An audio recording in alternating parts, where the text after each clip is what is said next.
தரணி வாழ் தமிழர்களின் இதய ஒலி தமிழன் 24.com. அர்ஜுனா போன்ற நகைச்சுவையாளர்களால் அரசாங்கம் கலக்க முடியாது, விஜிதஹேர தெரிவிப்பு. தமிழக முதல்வர் விஜயிடம் வடக்கு கடற்றொழிலாளர்களின் அவசர கோரிக்கை. யாழ்ப்பாண மாநகர சபைக்கு புதிய ஆணையாளர் நியமனம். இடியுடன் கூடிய கனமழை, விடுக்கப்பட்டுள்ள கடும் எச்சரிக்கை. போலி தமிழ் தேசியவாதி, தோலுரிக்கும் யாழ் பல்கலை மாணவர்கள். எம்பி அர்ஜுனாவின் கருத்து சர்ச்சை, யாழ் பல்கலைக்கழக சிரேஷ்ட விரிவுரையாளர் கடும் கண்டனம். தொடர்பென விரிவான செய்திகள். நாடாளுமன்ற உறுப்பினர் ராமநாதன் அர்ஜுனா போன்ற நகைச்சுவையாளர்களின் கருத்துகளால் அரசாங்கம் ஒருபோதும் கலக்கமடையாது என பதில் அமைச்சரவை பேச்சாளர் அமைச்சர் விஜிதஹேர தெரிவித்துள்ளார். அத்தோடு அவரால் முன்வைக்கப்படும் இனவாத கருத்துகள் முற்றிலும் அடிப்படையற்றவை எனவும் அவர் தெரிவித்துள்ளார். அரசாங்க தகவல் திணைக்களத்தில் அமைச்சரவை முடிவுகளை அறிவிக்கும் வாராந்த ஊடகவியலாளர் மாநாடு நேற்று இடம்பெற்றது. இதில் கலந்து கொண்டு கருத்து தெரிவிக்கும் போதே அவர் இதனை தெரிவித்துள்ளார். இதுகுறித்து மேலும் தெரிவித்த அவர், நாடாளுமன்ற உறுப்பினர் ராமநாதன் அர்ஜுனாவின் நடத்தைகள் தொடர்பில் அனைவரும் நன்கு அறிவர். எனவே அவர் முன்வைக்கும் கருத்துக்களை அடிப்படையாக கொண்டு அரசாங்கமோ அல்லது மக்களோ பதற்றமடைய தேவையில்லை. அவர் கூறுவதை எவரும் கவனத்தில் எடுப்பதும் இல்லை. மேலும் அவரால் தெரிவிக்கப்படும் இனவாத கருத்துகளுக்கு எந்தவொரு முக்கியத்துவமும் இல்லை. அவை முற்றிலும் அடிப்படையற்றவை. இவ்வாறான நகைச்சுவையாளர்களால் அரசாங்கம் ஒருபோதும் கலக்கமடையாது. மக்களும் இவ்வாறான கருத்துக்களை அங்கீகரிக்கப் போவதில்லை என தெரிவித்துள்ளார். புதிய தமிழக முதல்வர் விஜய், இந்திய கடற்றொழிலாளர்கள் எமது கடல் வெள்ளத்தை சுரண்டாமல் பார்த்து கொள்ள வேண்டும் என யாழ் மாவட்ட கடற்றொழிலாளர் கூட்டுறவு சம்மேளன தலைவர் மரியதாஸ் தெரிவித்துள்ளார். யாழ்ப்பாணத்தில் உள்ள மீனவ கூட்டுறவு சங்க மண்டபத்தில் நேற்று ஊடகவியலாளர் சந்திப்பு ஒன்று இடம்பெற்றுள்ளது. இதில் கலந்து கொண்டு கருத்து தெரிவிக்கும் போதே அவர் இதனை தெரிவித்துள்ளார்.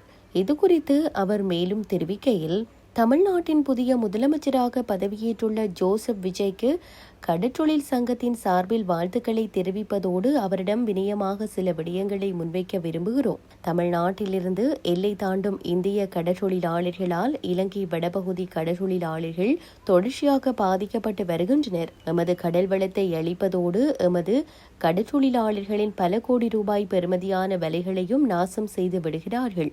தற்போது மீன்பிடி தடைக்காலம் இடம்பெற்றுக் கொண்டிருக்கின்ற நிலையில் எதிர்வரும் 15ஆம் திகதியுடன் தடைக்காலம் நிறைவடைவதாக அறிகிறோம். ஆகவே எமது கடற்பகுதிக்குள் அத்துமீறி உள்நுழையும் இந்திய கடற்றொழிலாளர்களை கட்டுப்படுத்த அவர் நடவடிக்கை எடுக்க வேண்டும் என தெரிவித்துள்ளார்.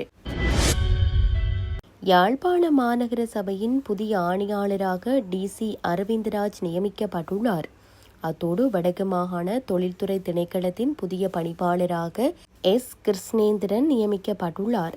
வடக்கு மாகாண ஆளுநர் வேதநாயகனால் இந்த நியமனங்கள் வழங்கப்பட்டுள்ளன. புதிதாக நியமிக்கப்பட்ட இந்த இரு அதிகாரிகளுக்குமான உத்தியோகபூர்வ நியமன கடிதங்களை வழங்கும் நிகழ்வு ஆளுநர் தலைமையில் ஆளுநர் செயலகத்தில் நேற்றைய தினம் நடைபெற்றுள்ளது. இந்த நியமன கடிதங்கள் வழங்கும் நிகழ்வில் வடக்கு மாகாண ஆளுநரின் செயலாளர் எஸ் சத்யசீலனும் கலந்து கொண்டமை குறிப்பிடத்தக்கது. சப்ரஹமுவ மேல் மற்றும் வடமேல் மாகாணங்களிலும் அத்துடன் காலி, மாத்தறை, கண்டி மற்றும் நுவரெலியா மாவட்டங்களிலும் அடிக்கடி மழை அல்லது இடியுடன் கூடிய மழை பெய்யக்கூடும். இப்பிராந்தியங்களின் சில இடங்களில் 50 மில்லிமீட்டரிலும் கூடிய ஓரளவு பலத்த மழை பெய்யக்கூடும். வடமாகாணத்திலும் அத்துடன் அனுராதபுரம் மற்றும் ஹம்பாந்தோட்டை மாவட்டங்களிலும் இடைக்கிடையே மழை பெய்யக்கூடும். ஒவ்வா மாகாணத்தின் சில இடங்களிலும் அத்துடன் அம்பாறை மற்றும் மட்டக்களப்பு மாவட்டங்களிலும் பிற்பகல் 2 மணிக்கு பின்னர் மழை அல்லது இடியுடன் கூடிய மழை பெய்யக்கூடிய வாய்ப்பு காணப்படுகிறது. மத்திய மலை பிராந்தியத்தின் மேற்கு சரிவுகளிலும் அத்துடன் வடக்கு, வடமத்திய, வடமேல் மற்றும் தென் மாகாணங்களிலும் மணித்தியாலத்திற்கு சுமார் 30 தொடக்கம் 40 கிலோமீட்டர் வேகத்தில் அடிக்கடி ஓரளவு பலத்த காற்று வீசக்கூடும்.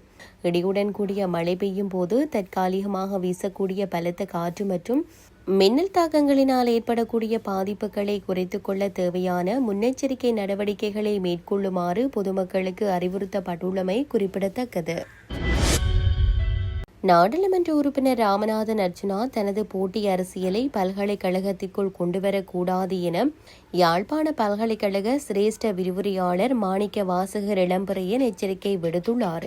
யாழ்ப்பாண பல்கலைக்கழகத்தில் நடைபெற்ற முள்ளிவாய்க்கால் நினைவேந்தல் நிகழ்வின் பின்னர் ஊடகங்களுக்கு கருத்து தெரிவிக்கும் போதே அவர் இதனை குறிப்பிட்டுள்ளார். பல்கலைக்கழக மாணவர்கள் மதுபானத்திற்கும் கொத்துரொட்டிக்கும் போராட்டங்களில் ஈடுபடுகின்றனர் என ராமநாதன் அர்ச்சுனா தெரிவித்த கருத்து தொடர்பாக ஊடகவியலாளர்கள் எழுப்பிய கேள்விக்கு பதிலளிக்கையிலேயே அவர் இந்த கருத்துக்களை வெளியிட்டுள்ளார். ராமநாதன் அர்ச்சுனா இந்த பல்கலைக்கழகத்தில் கல்வி கற்றவர். ஆகவே மாணவர்கள் குறித்து கருத்து தெரிவிக்கும் போது சிந்தித்து பேச வேண்டும். தனது தேவைகளுக்காக மாணவர்களை இழிவுபடுத்தக்கூடாது என இளம்பரியன் தெரிவித்தார். மேலும் பல்கலைக்கழக மாணவர்கள் பொருளாதார நெருக்கடிகளுக்கு மத்தியில் கல்வி கற்று வருகின்றனர். அவர்கள் சமூக பிரச்சினைகளில் முன்னின்று செயற்படுகின்றனர். அவர்களின் சக்தியை பயன்படுத்த வேண்டும் தவிர அவமதிக்க கூடாது என்றும் அவர் குறிப்பிட்டார். அத்துடன் பல்கலைக்கழக மாணவர் சக்தி மிகவும் வலிமையானது. இங்கு ஆயிரக்கணக்கான மாணவர்கள் கல்வி கற்கின்றனர். அரசியல் போட்டிகளை வெளியே வைத்துக் கொள்ள வேண்டும். பல்கலைக்கழகத்தை அதற்காக பயன்படுத்தக்கூடாது எனவும் அவர் எச்சரித்தார். யாழ்ப்பாண பகுதியில் போலீஸ் விசாரணைக்காக அழைக்கப்பட்ட நபரொருவர் போலீஸ் நிலையத்தில் மயங்கி விழுந்து உயிரிழந்துள்ளார். நாவாந்துறை பகுதியைச் சேர்ந்த சுரேஷ்குமார் என்பவரே இவ்வாறு உயிரிழந்துள்ளதாக தெரிவிக்கப்பட்டுள்ளது. நேற்றைய தினம் விசாரணைக்காக யாழ்ப்பாண தலைமை போலீஸ் நிலையத்திற்கு அவர் அழைக்கப்பட்டிருந்த நிலையில் அங்கு சென்றிருந்த போது திடீரென மயங்கி விழுந்ததாக கூறப்படுகிறது. இதையடுத்து போலீசார் உடனடியாக அவரை மீட்டு யாழ் போதனா வைத்தியசாலையில் அனுமதித்தனர். எனினும் சிகிச்சை பலனின்றி அவர் உயிரிழந்துள்ளதாக தெரிவிக்கப்பட்டுள்ளது. உயிரிழந்தவரின் சடலம் தற்போது உடற்கூற்று பரிசோதனைக்காக வைத்தியசாலையில் வைக்கப்பட்டுள்ளதுடன் சம்பவம் தொடர்பில் யாழ்ப்பாண போலீசார் மேலதிக விசாரணைகளை முன்னெடுத்து வருகின்றனர். தங்களை தமிழ் தேசியம் என்று மார்தட்டி கண்டபடி பல்கலைக்கழக மாணவர்களை விமர்சித்துக் கொண்டு திரிகின்றவர்கள் தமிழ் தேசியம் சார் போராட்டங்களிலும் நினைவேந்தல்களிலும் கலந்து கொள்கின்றார்களா என எமக்கு சந்தேகமாக உள்ளதென யாழ்ப்பாண பல்கலைக்கழக மாணவன் தெரிவித்துள்ளார். நேற்று முன்தினம் யாழ்ப்பாண பல்கலைக்கழகத்தில் நடைபெற்ற முள்ளிவாய்க்கால் நினைவேந்தலின் பின்னர் ஊடகங்களுக்கு கருத்து தெரிவிக்கையில் அவர் இதனை தெரிவித்துள்ளார். இதுகுறித்து அவர் மேலும் தெரிவிக்கையில், தமிழ் தேசியத்தை உங்களது வாக்கு அரசியலுக்காக பயன்படுத்துகின்றீர்களா என்று எமக்கு சந்தேகமாக உள்ளது. நீங்கள் தமிழ் தேசிய உணர்வாளர் என்றால் தமிழ் மக்களது போராட்டங்கள் நினைவேந்தல்களில் பங்கெடுங்கள். ஆனால் உங்களை அங்கு எல்லாம் காண முடிவதில்லை. 2009 பின்னர் தமிழ் சிங்கள மக்கள் ஒன்றாக இருப்பதாக கூறுகின்ற நீங்கள் எதற்காக பௌத்த விகாரிகளை தமிழர் தாயகங்களில் நிறுவுகிறீர்கள்? தையட்டி காணி, விடுக்கனாரிமலை, குருந்தூர் மலை ஆகியன ஆக்கிரமிக்கப்படுகிறது. அத்துடன் திருகோணமலையில் புத்தர் சிலை விவகாரம் தொடர்கிறது. கிவிலோயா திட்டத்தை அறிமுகப்படுத்துகின்றீர்கள். அரசை பயங்கரவாதத்தில் இருந்து பாதுகாக்கும் சட்டம் ஒன்றை அறிமுகப்படுத்துகின்றீர்கள். ஏனைப்பாறான இன ஆக்கிரமிப்புகளை செய்கின்றீர்கள். இந்த அரசானது தேர்தல் பிரச்சாரத்தின் போது கூறியது, தாங்கள் ஆட்சிப்பிடமேறி 24 மணி நேரத்திற்குள் அரசியல் கைதிகள் அனைவரையும் விடுதலை செய்வதாக. எங்கு விடுதலை செய்தீர்கள்? 10 பேர் இப்போதும் துன்பத்துடன் சிறைவாசம் அனுபவிக்கின்றனர். இன்று வரை காணாமல் ஆக்கப்பட்டோரது பிரச்சினைகளுக்கு தீர்வு கிடைக்கவில்லை. நேற்று கூட ஒரு காணாமல் ஆக்கப்பட்டோரின் தாயார் உயிரிழந்துள்ளார். சிங்கள மக்களுக்கு இவ்வாறொரு நிலை ஏற்பட்டால் நீங்கள் பொறுமையாக இருப்பீர்களா? உரிமைக்காக போராடுகின்ற மாணவர்களின் குரல் வழியை இந்த அரசு தொடர்ச்சியாக நசுக்குகிறது. கடந்த கால ஆட்சியாளர்களது செயற்பாட்டையே இந்த அரசும் செய்கிறது. ஆட்சி மாறினாலும் காட்சி மாறவில்லை. தமிழ் மக்களது பிரச்சினைகளுக்கு தீர்வுகள் கிடைக்காத பட்சத்திலேயே எம்மால் போராட்டங்கள் முன்னெடுக்கப்படுகிறது. தமிழ் மக்களுக்கான பிரச்சினைக்கு தீர்வு கொடுத்தால் நாங்கள் இந்த நாட்டில் சந்தோஷமாக வாழ முடியும் என்று அரசுக்கு கூறுகிறோம். தீர்வு தராவிட்டால் நினைவேந்தல்கள் தொடரும், போராட்டங்கள் தொடரும். எதிர்கால தலைமுறைக்கு யுத்த வடுக்கள் தொடர்பான விடயங்களை பல்கலைக்கழக சமூகத்தால் கடத்தப்படும் என தெரிவித்தார்.